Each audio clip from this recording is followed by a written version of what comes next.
Hikmah yang ke-16. Qala al-musannif rahimahullah ta'ala nafa'ana Allah bihi wa bi ulumihi wa bi ulumi masyaikhihi fid dini wad dunya wal akhirati. Amin.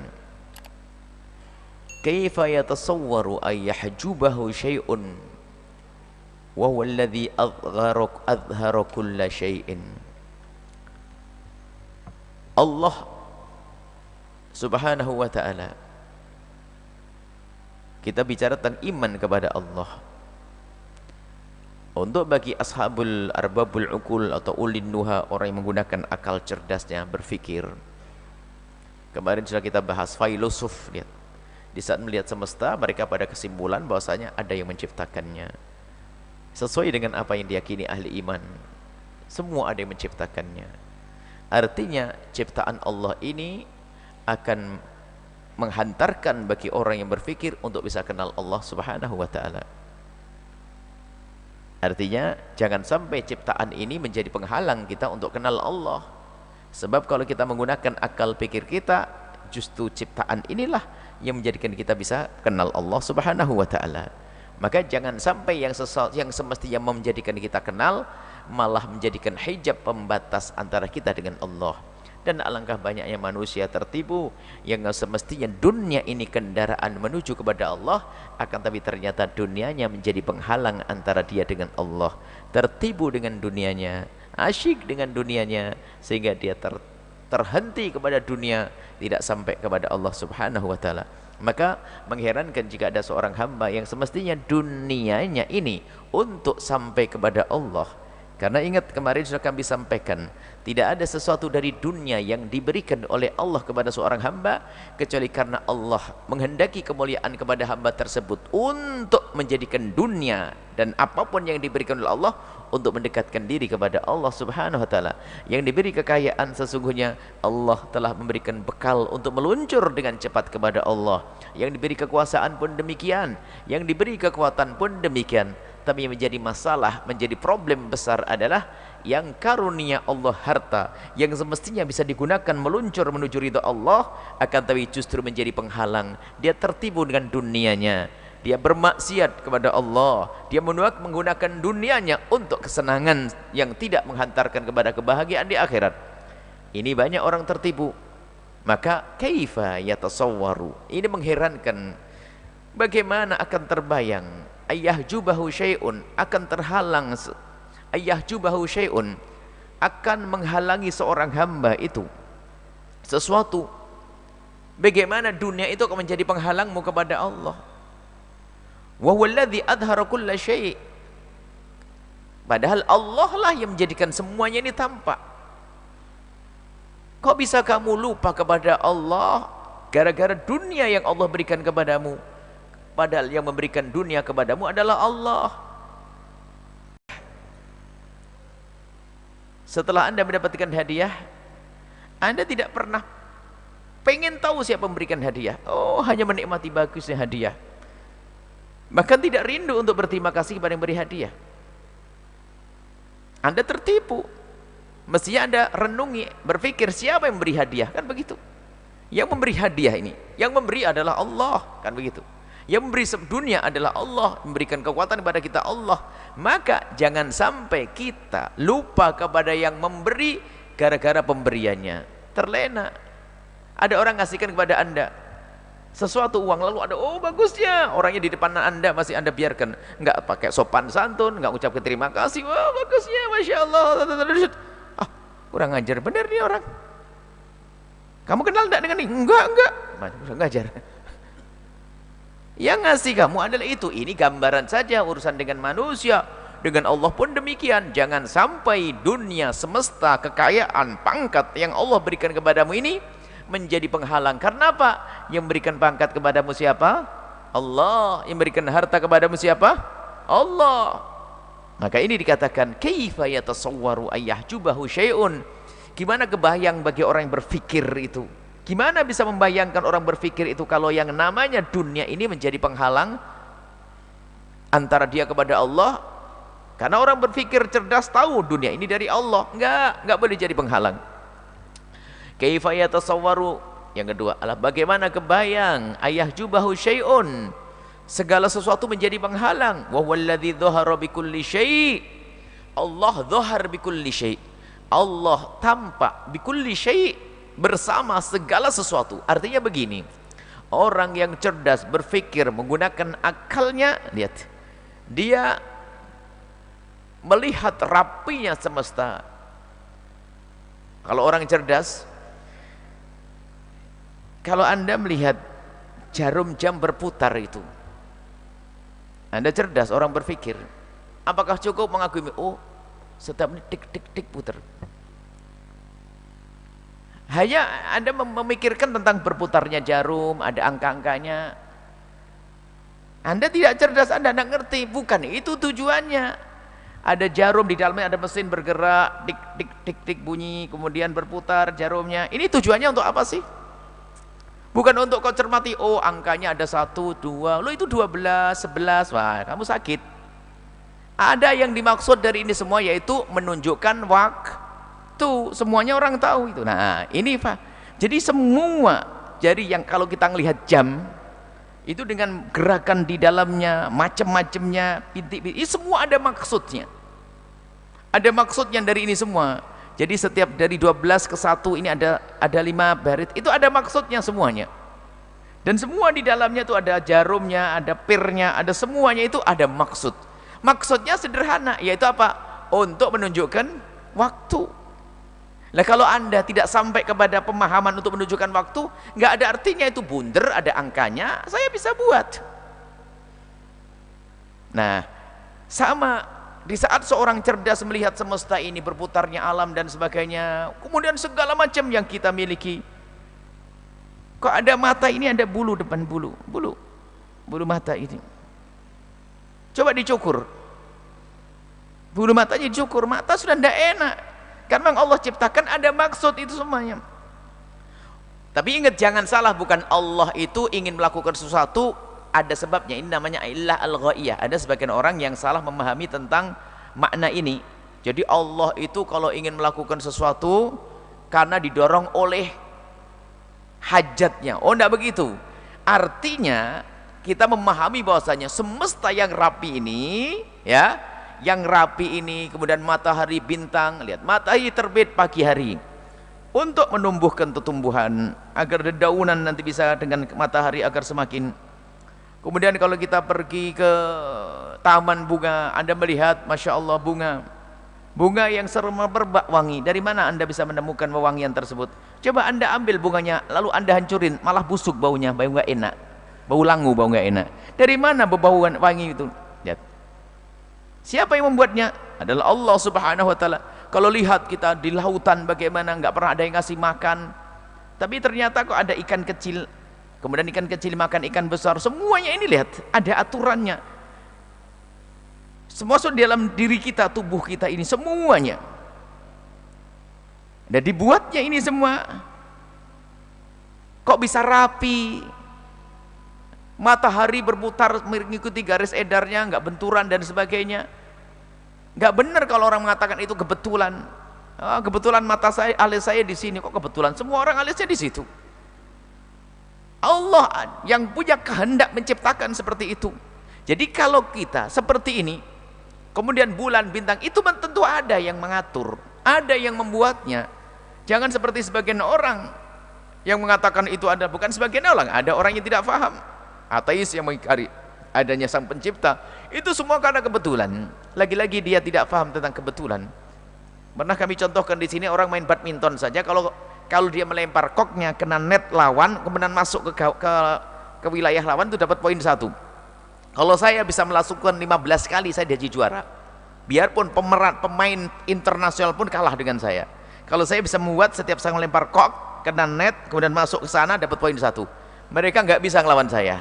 Tapi kan kalau namanya kebetulan, kejadiannya berapa? Sekali, 2 kali. Kalau 5 kali berturut, 15 kali berturut, nggak kebetulan lagi. Ini ribuan kali matahari berputar dan tidak benturan, masih dikatakan apa namanya? Kebetulan. Nggak mungkin, berarti ada yang mengatur lah. Ini alladzi dhahara bikulli syai'. Jadi segala sesuatu ini kalau kita renungi akan menghantarkan kepada kesadaran bahwasanya ini ada yang ngatur. Ada yang menumbuhkan bunga ini. Ada. harum, lautan, ombak, segala macam. Cuman kadang kita tidak paham tujuannya untuk apa sih ini semuanya. Begitu luasnya ilmu Allah subhanahu wa ta'ala.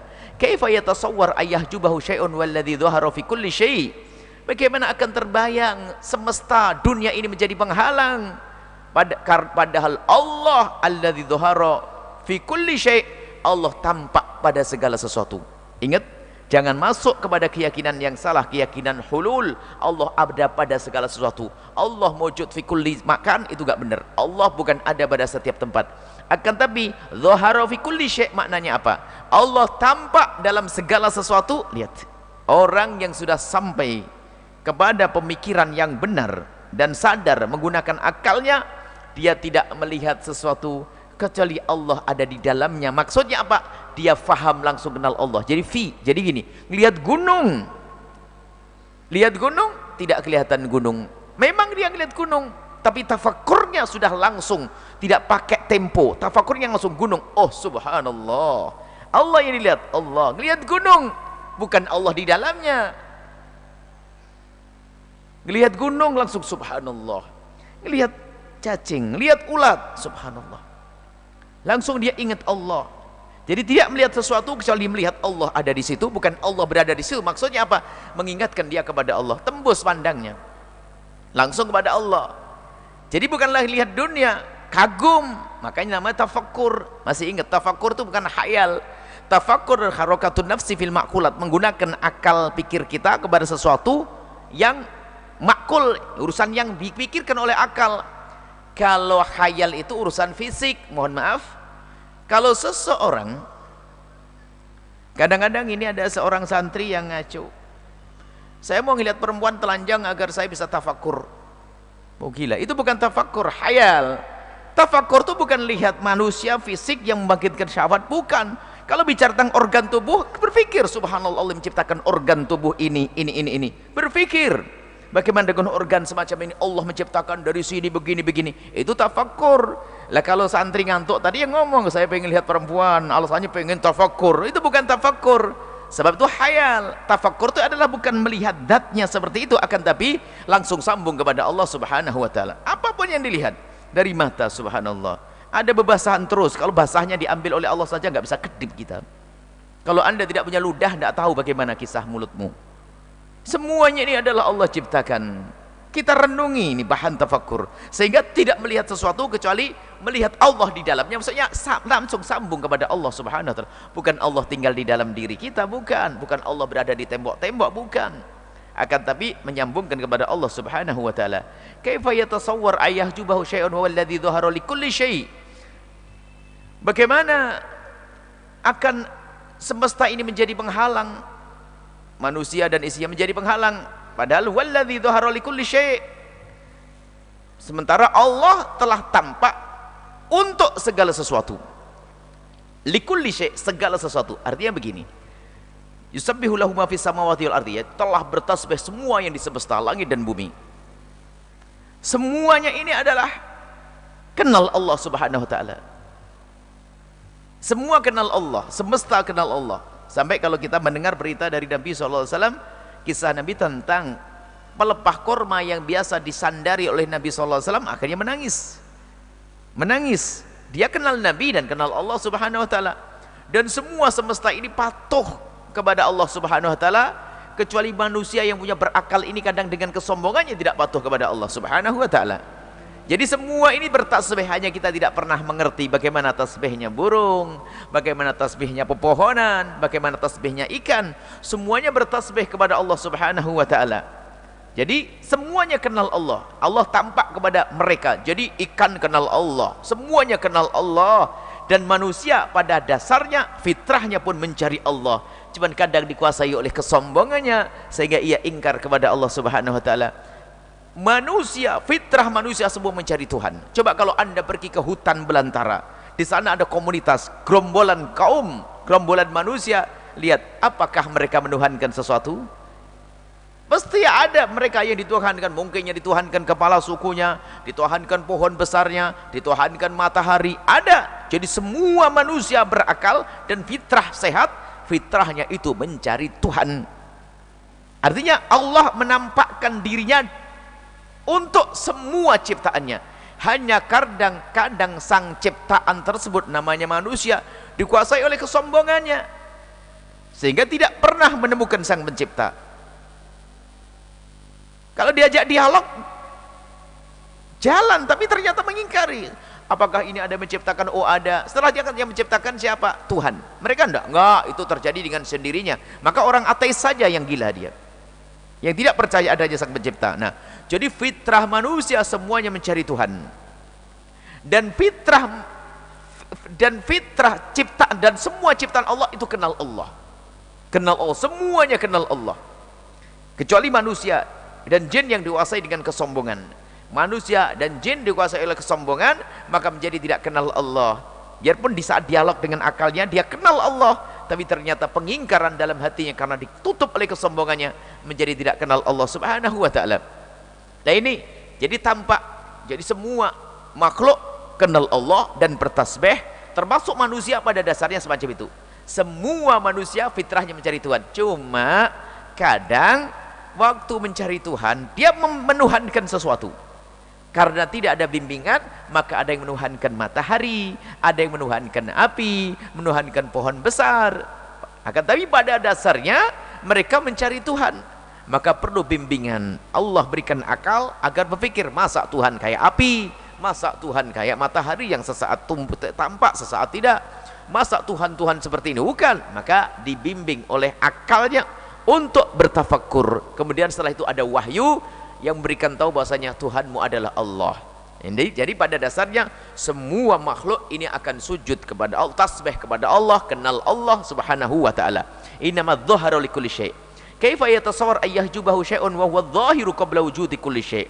Bagaimana Allah itu akan terhalang dari dirimu, hai hamba Allah.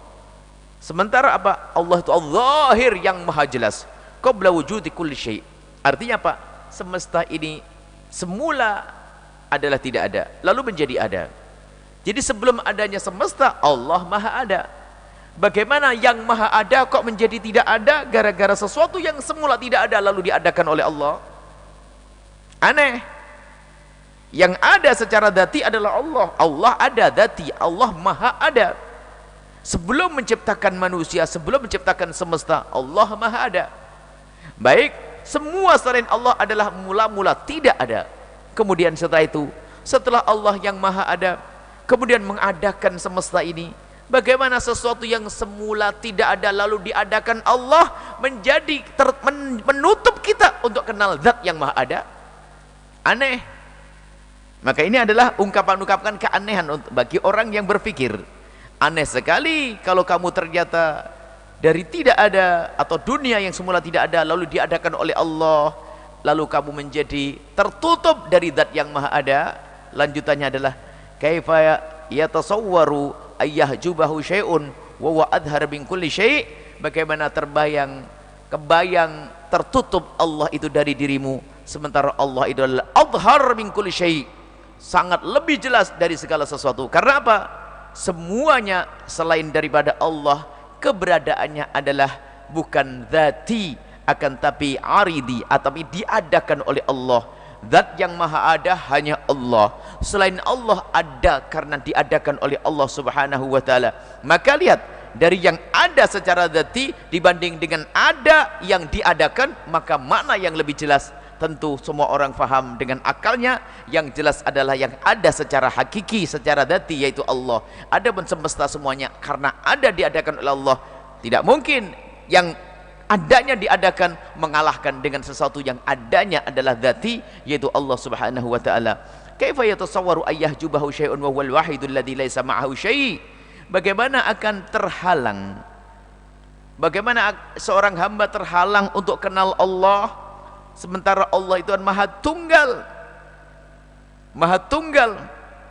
Alladzi laisa ma'ahu syai'. Tidak ada. Ma'ahu beda dengan bihi. Jadi kalau semesta ada billah, karena diadakan oleh Allah. Tidak ada yang ada secara hakiki yang menyertai Allah, tidak ada. Tidak arsy, tidak malaikat, semuanya mula-mula tidak ada.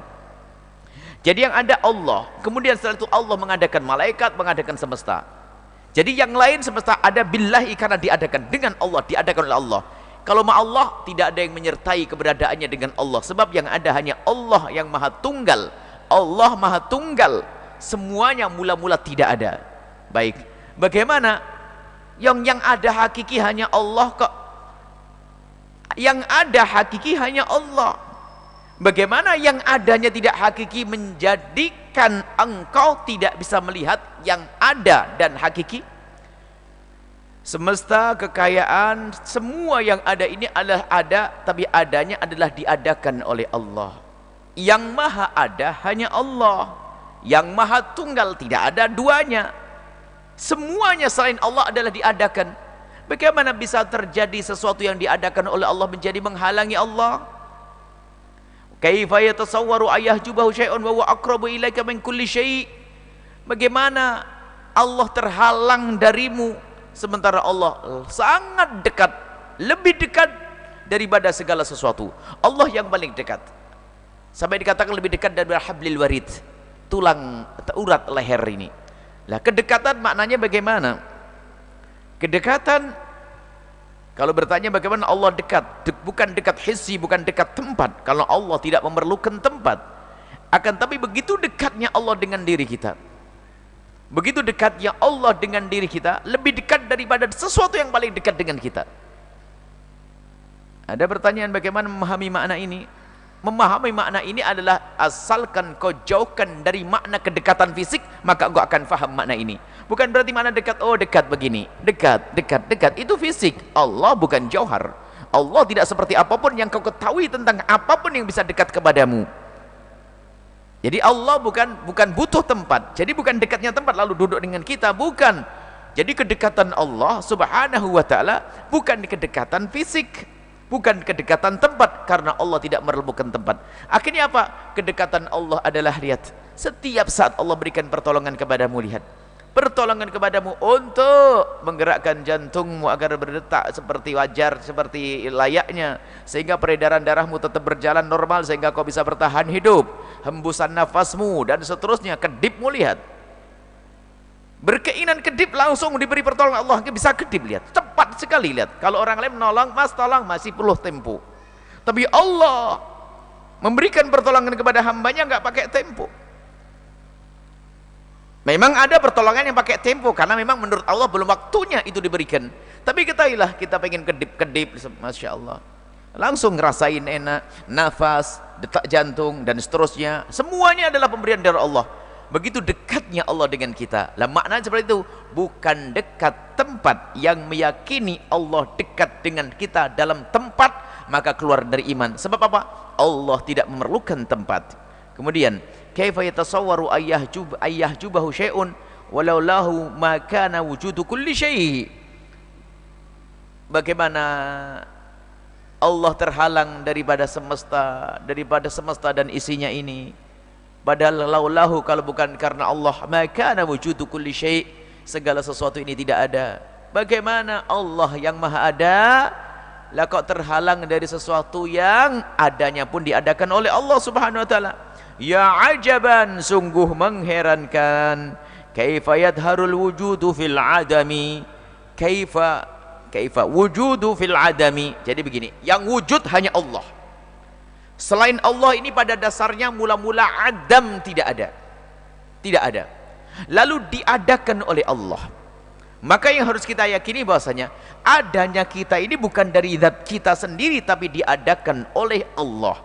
Maka dari itu mengherankan, sesuatu yang semula itu adalah tidak ada, kemudian menjadi ada. Menjadi ada. Sesuatu yang tidak ada, kita semula tidak ada, dunia tidak ada, anak semula tidak ada, Allah beri anak kepada kita. Maka jangan sampai sesuatu yang semula tidak ada menghalangi kita untuk melihat dan yang maha ada. Di sini al-wujud fil adam, wa kaifa yadharul wujudu fil adami. Jadi semestinya kita itu melihat manusia ini seperti tidak ada dalam makna keyakinan. Artinya apa? Yang ada hanya Allah. Tapi bukan begini, bukan oh dunia ini adalah palsu. Palsu maksudnya bohongan. Oh enggak, dunia itu nyata ada. Cuman dibanding dengan urusan akhirat sangat sederhana. Semu sepertinya seperti itu, tapi dunia ada tanggung jawab di sini. Lalu jangan berkata, wah ini harta ini semua kita ambil nggak apa-apa, kan khayal ini bukan nyata. Loh kok saya pukuli, saya kan jangan pukuli saya dong, saya nyuri. Kan saya nyuri sesuatu yang tidak nyata, nanti ngaco nanti orang. Ini berbahaya. Ada dunia, ada ini hartanya orang, ada tanggung jawab di balik ini semua. Cuman di saat bicara tentang dunia dengan akhirat, maka dunia seperti tidak ada.